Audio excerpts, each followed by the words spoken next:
Short-term rental properties like Airbnbs continue popping up across Knoxville. More people are renting them, but tonight we get an update on how they are fitting into the city and many of its neighborhoods. 10 News reporter Caitlin Keenahan joins us with what a controversial start in 2018 looks like now is in terms of that short-term rental picture. Caitlin? John, the short-term rental properties make up an exceptionally small amount of total housing units in Knox County.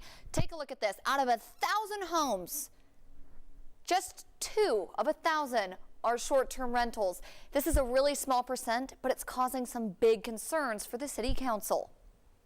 Before people visit Knoxville, most will get online.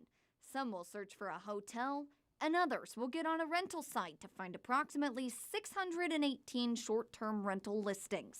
It boosts tourism. A lot of people want to stay in a home rather than a hotel room when they're visiting. But out of more than 600 listings in Knoxville, only 447 of them have operating permits. It's really frustrating for these neighbors who are having to, of course, put up with these permit holders who aren't abiding by the requirements. It's something the city council wants to address. Currently, we have 447 operating permits and not a single permit's been revoked.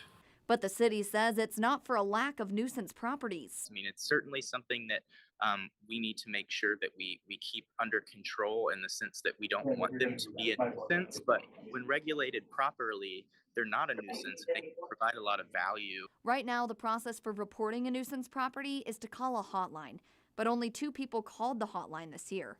City council thinks that may be because nobody knows about it. So what's the solution? I'm thinking about cross-referencing those 911 calls, because if we're not doing that, I don't see how we're going to identify violations.